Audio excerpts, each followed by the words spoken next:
La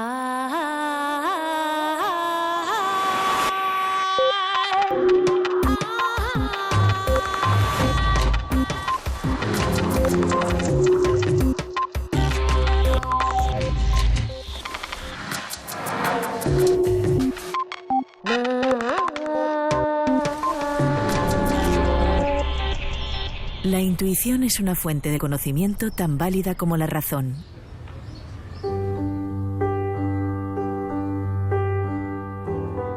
Después de charlar con los especialistas que más saben sobre lo que pasa en la mente, lo que nos pasa realmente por dentro, me di cuenta de que el verdadero y único poder residía justamente en la mente. En este programa especial nos gustaría explorar algunas de las claves para enfrentarnos a las grandes incertidumbres que acosan a los homínidos.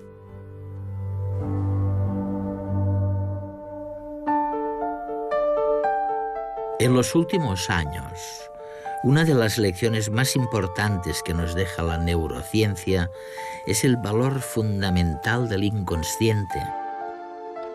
Investigaciones como las del psicólogo John Barr, de la Universidad de Yale, han permitido probar que la intuición es una fuente de conocimiento tan válida como la razón.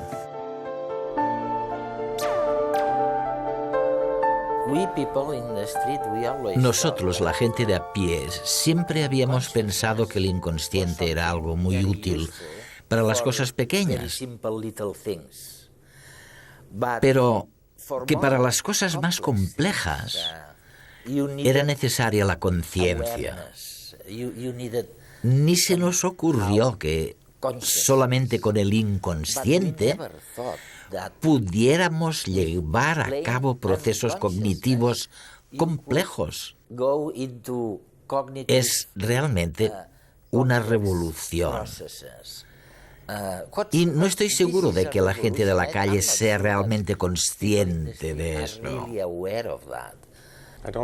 No creo que lo hayan asumido todavía. Siempre ha imperado la noción de que la conciencia iba primero, de que todo arrancaba en la conciencia y de que las cosas se tenían que hacer con conciencia, deliberadamente. Una de las cosas que estamos descubriendo es que incluso en la persecución de objetivos conscientes, las motivaciones, las cosas que uno quiere, las evaluaciones, las preferencias, lo que a uno le gusta o no... ¿Me voy a casar o no me gusta casarme? Eso es. Todas estas cosas se fundamentan y basan en la información del sistema inconsciente. Así que el inconsciente entra en juego y nos influye, y a menudo nos aporta la respuesta a estas preguntas. Incluso cuando creemos que estamos haciendo algo conscientemente con atención y conciencia, en realidad hemos llegado a la respuesta de un modo rápido mucho antes de lo que creemos. ¿Es correcto pensar que el nuevo concepto de inconsciente tiene mucho más que ver con el afecto y el control de las cosas que el antiguo concepto de inconsciente? Es una nueva idea. Sí, mucho más. Antonio Damasio y otros científicos han destacado la importancia del afecto y de los sentimientos. Damasio fue realmente el primero en decir que los sentimientos son muy importantes a la hora de tomar una decisión o de elegir algo. Nos dan la respuesta correcta. Si sentimos que algo está bien o mal, lo haremos o no. Estos sentimientos vienen de algún lugar. Del inconsciente, de los sistemas que nos dicen si está bien hacer algo o no, como cuando tenemos corazonadas sobre lo que estamos a punto de hacer. Esa intuición, esa reacción visceral es producto de los antiguos mecanismos inconscientes. ¿Y qué hay de nuestro libre albedrío, entonces? La capacidad de obrar por reflexión y elección. La libertad de ser responsable de algo. Quedaría en entredicho esta idea, ¿no?, de la libertad. ¿Lo cuestionaría la libertad? Lo más importante de esta investigación son las implicaciones que tiene para el sistema legal, para la responsabilidad personal, para la moralidad. De hecho, se está generando mucho debate ahora mismo sobre todo este tema entre los expertos por Internet, en los blogs. ¿Qué repercusión tiene esto sobre la responsabilidad personal? Lo que fluía de aquella conversación rompía un buen número de tópicos y permitía comprender descubrimientos mucho más recientes e incontrovertibles, como el realizado por John Dylan Haynes, Resulta que las neuronas deciden 10 segundos antes de que lo hagan las personas observadas individualmente. Descubrimiento que sin duda cuestiona la solidez de un concepto muy antiguo como es el libre albedrío. Te contaré un experimento. ¿Sí? Realizamos un experimento con un escáner cerebral en el que las personas debían tomar decisiones muy sencillas. Podían decidir si pulsaban un botón a la izquierda u otro a la derecha. En este caso sientes que eres totalmente libre de elegir de hacer una cosa u otra. No hay nada que te obligue a elegir una opción o la otra. Registramos la actividad cerebral de las personas y descubrimos que podíamos predecir su decisión. Si iban a pulsar el botón de la izquierda o de la derecha 7 segundos antes de que lo hubieran tomado. No 7 segundos antes de que pulsaran el botón, sino 7 segundos antes, incluso de que pensaran que habían decidido cuál iban a escoger.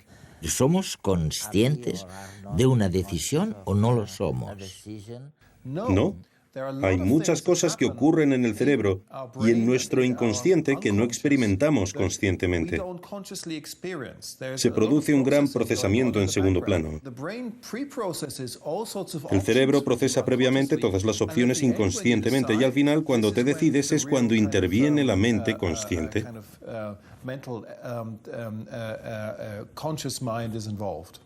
Entonces, lo que me estás diciendo, corrígeme, por favor, si me equivoco, es que el cerebro inicia este proceso 10 segundos antes de que tomes la decisión. Sí. Y lo segundo que me cuentas acerca del experimento es que un poco antes, quizás 7 o 5 segundos antes, el cerebro ha elegido qué botón pulsar, sí. qué botón pulsar. Así que, John, ¿podemos descartar el libre albedrío que interesa tanto a la gente? O como dices en algún otro sitio, esto se hace inverosímil el libre albedrío, ¿no? Creo que la ciencia a estas alturas no puede descartar el libre albedrío por completo. Aún existe la posibilidad de que el libre albedrío exista, pero lo hacemos muy inverosímil. Estamos empezando a descubrir el hecho increíble de que miles de millones de personas han vivido sin saber lo que les pasaba por dentro. Resulta evidente que solo los procesos automatizados como la respiración o la digestión se acercan a la perfección, sobre todo comparados con los procesos que percibimos como mucho más conscientes, como elegir el trabajo o fijarnos en el lugar de residencia. Solo una parte ínfima de la estructura cerebral se ocupa del consciente aprendido. El resto, que es casi todo, se ocupa del inconsciente intuitivo y emocional. Ahora sabemos que algunos procesos cognitivos extremadamente complejos se almacenan en el inconsciente y no en lo que llamábamos la conciencia. Otra de las últimas y grandes revelaciones de las ciencias cognitivas, como la que ha realizado el equipo dirigido por el psicólogo Gerd Gigerenzer, es que está recomponiendo los resortes que articulan las decisiones inconscientes. Es curioso, porque probablemente hace unos 10 años, si hubieras dicho que tomabas decisiones de una manera no racional, te insultaría la gente o te habría insultado. Vamos, que no se te consideraría serio.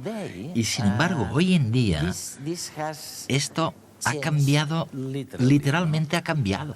Bueno, creo que forma parte de los resultados novedosos que tenemos ahora. Demostrar que la intuición puede llegar a ser mejor que los modelos de elección racional, o la regresión múltiple, o los programas estadísticos más complejos. Esto no se sabía hace 10 años y es algo muy novedoso.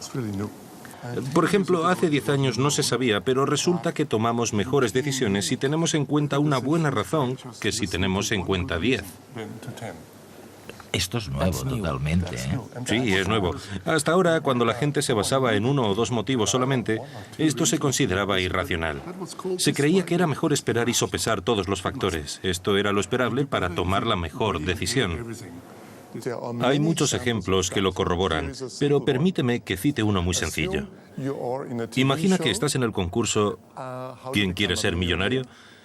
Y llega la pregunta del €1.000.000, que es la siguiente. ¿Qué ciudad tiene más habitantes? ¿Detroit o Milwaukee? ¿Qué crees? El tiempo corre. Pues le hicimos esta pregunta a los estadounidenses y hubo división de opiniones. El 60% se inclinó por Detroit, que es la respuesta correcta, pero el resto optó por Milwaukee. Luego hicimos esa misma prueba con alemanes, que sabían poquito sobre Detroit, y la mayoría ni siquiera había oído hablar de Milwaukee. ¿Qué crees que pasó? ¿Qué proporción de alemanes crees que acertó la respuesta? Lo sorprendente es que prácticamente todos, muchos más, el 90%. ¿Y cómo es posible que las personas con menos información realicen sistemáticamente mejores inferencias que las que saben más cosas? Aquí se aplica una regla general muy sencilla que denominamos heurística de reconocimiento. Escoge lo que conozcas. Los alemanes habían oído hablar de Detroit, pero no de Milwaukee. Ese es el motivo. La ignorancia parcial puede ser útil, y siempre sucede así cuando en el mundo real el reconocimiento del nombre está correlacionado con lo que se quiere saber.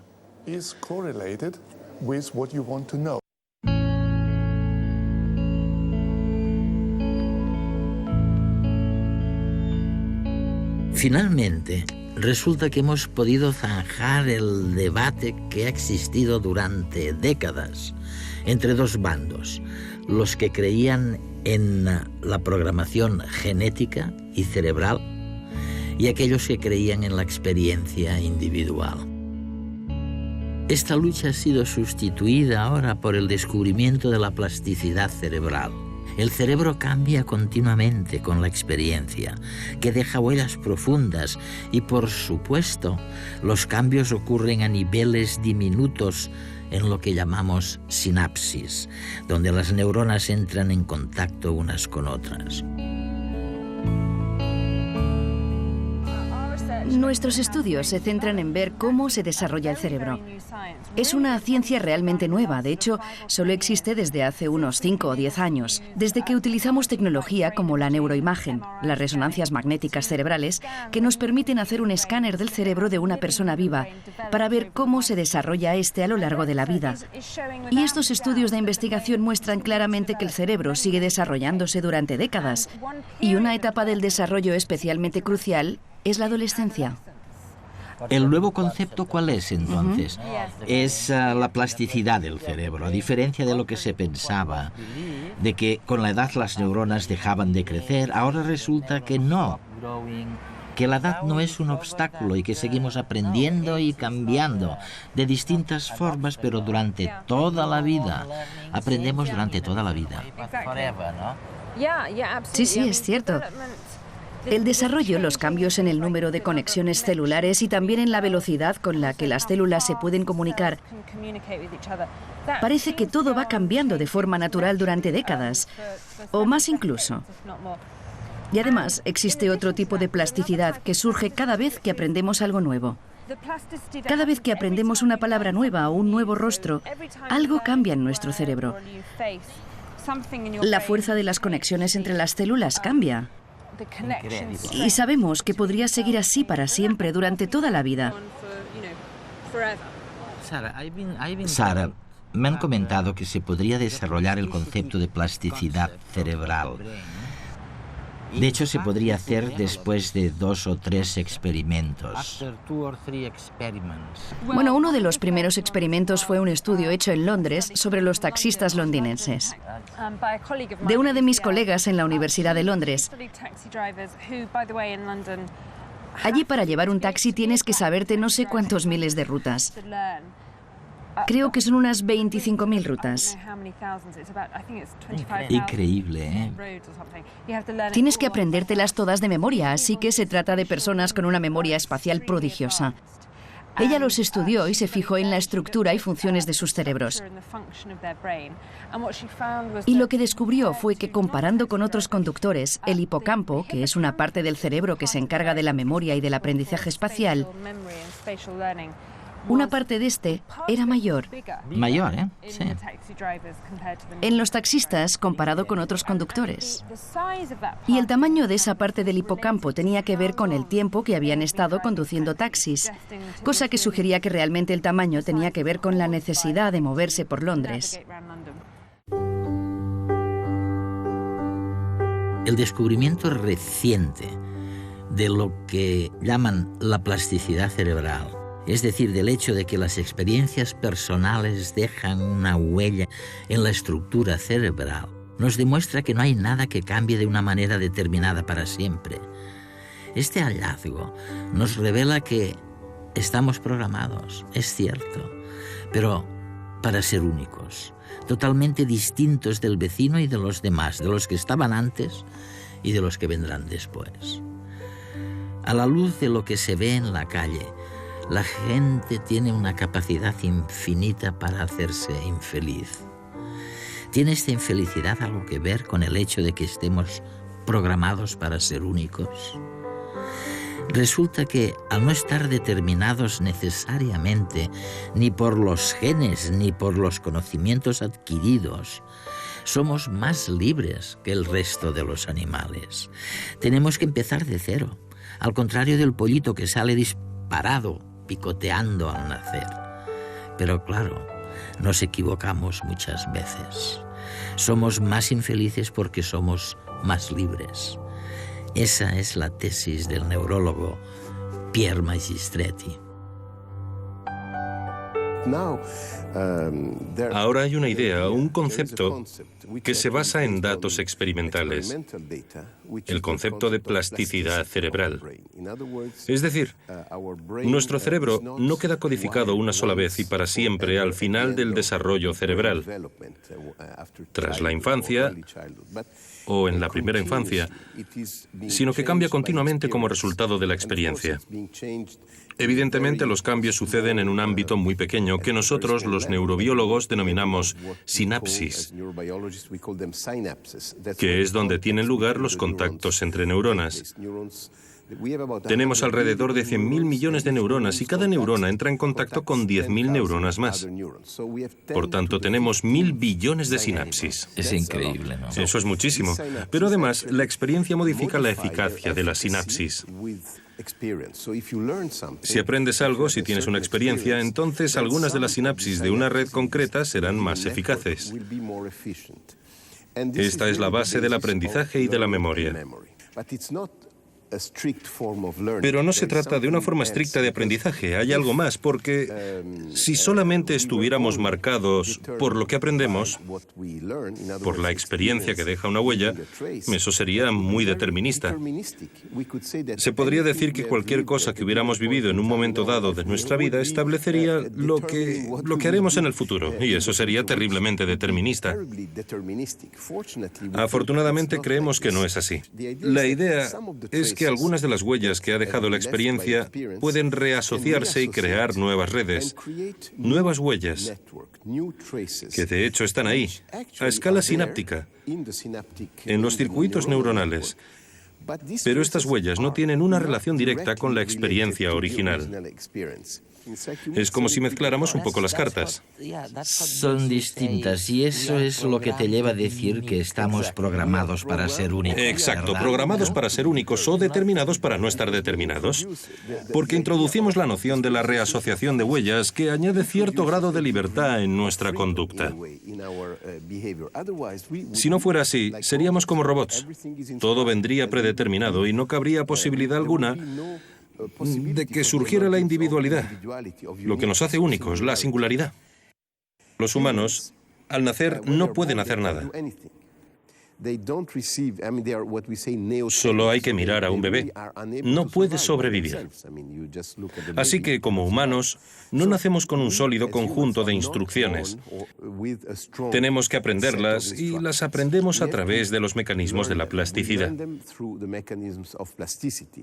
Esto es fantástico, porque deja espacio para mucha libertad. Pero también hay algunos inconvenientes. Podemos cometer errores. Eso es. Sí, errores a la hora de interpretar nuestras instrucciones. Y por eso, probablemente, el precio de la libertad es quizá cierta infelicidad.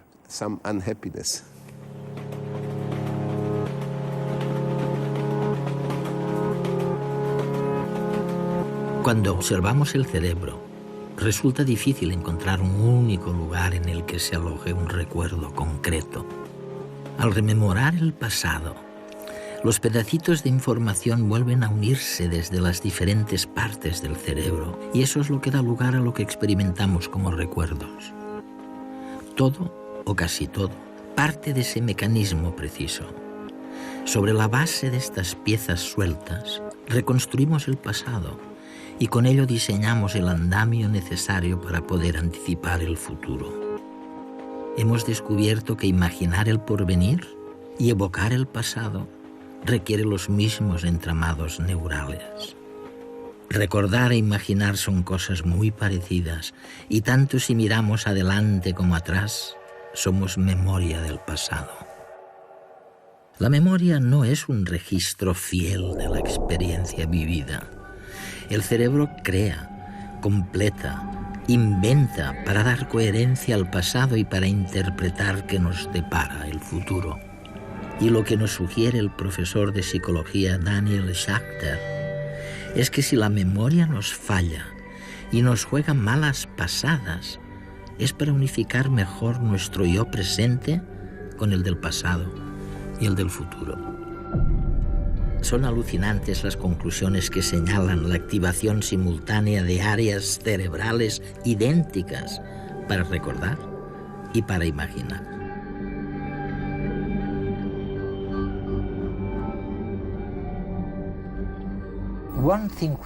Hay una cosa que me fascina de todas tus últimas investigaciones y para mí supone una gran contribución a la ciencia.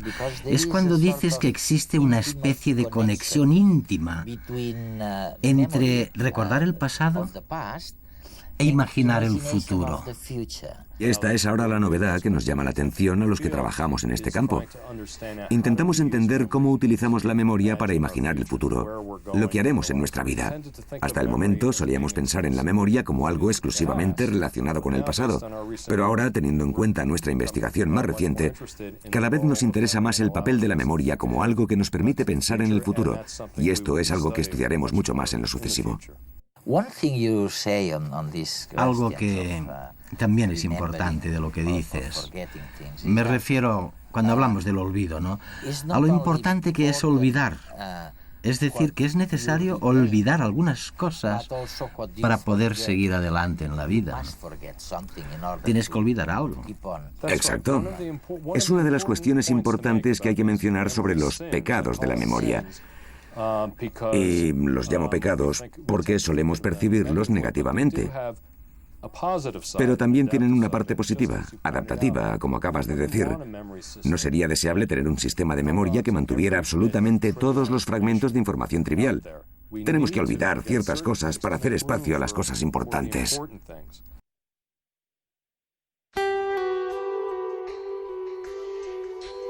Con toda certeza no ha habido a lo largo de la evolución un avance más insospechado y decisivo, a la vez como el impacto de las interacciones de las redes sociales. Nos referimos al papel creador e innovador del intercambio de conocimientos, de chismorreos, de impresiones, de gustos, de estados anímicos que incitan las redes sociales en el seno de la manada. Los antecedentes de la famosa ruta de la seda, la que comunicaba con Oriente, o la del incienso que acercaba el Mediterráneo a la India, fueron realmente redes sociales en las que germinaron las civilizaciones globalizadoras del mundo actual. Los siglos que se tardaba en aquel entonces en generar una civilización distinta y compleja contrastan con el presente de las nuevas tecnologías de la comunicación. Ahora el impacto transformador de las redes sociales es universal y es instantáneo. Lo que no había ocurrido en miles de años es la naturaleza nueva e inesperada de las innovaciones que se desprenden de las interacciones sociales. Se está dando curso a niveles de creatividad desacostumbrados, niveles que aceleran sin duda el cambio social y tecnológico. La diferencia con el resto de los animales era antes una pura cuestión de grado. Ahora, los humanos somos realmente únicos gracias a las redes sociales. Algunos científicos lo han afirmado y tú has dicho algo parecido. Me refiero a que nuestro intelecto superior surgió cuando nos volvimos realmente sociales y que estar en contacto con los demás, tal vez por vivir tan cerca unos de otros, ha sido lo que nos ha hecho diferentes. ¿Qué crees de eso? ¿Es cierto? Solamente te pido una reflexión. Piensa en las últimas 24 horas de tu vida. Y ahora pregúntate qué porcentaje de ese tiempo has dedicado a pensar en temas sociales. Descubrirás que ha sido alrededor del 99% del tiempo. ¿Cómo estará tu mujer? ¿Y tu hijo? ¿Y la persona que trabaja contigo? ¿Cuál es su intención? ¿Les va a gustar? ¿Qué piensan? No puedes desactivarlo. Constantemente conjeturamos sobre el estado mental de los demás en relación con nuestro bienestar. Es verdad, Y no dejamos de hacerlo. Tras percatarnos del increíble poder que tiene plantearse nuestras interacciones sociales en el día a día, queda claro que el cerebro humano tiene que estar tremendamente comprometido con ese proceso. Lo que intentamos descubrir ahora es cómo calculamos nuestra posición respecto al resto. ¿Cómo sabemos cuál es la intención de los demás? ¿O cuál es nuestra postura moral respecto a un planteamiento que nos hacen?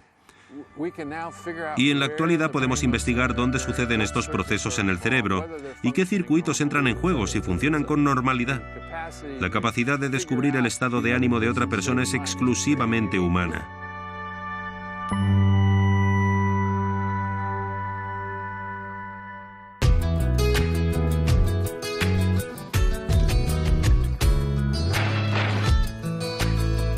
¿Crees que para desarrollar mejor nuestro potencial tendríamos que tener una educación orientada hacia la creatividad y desarrollo emocional?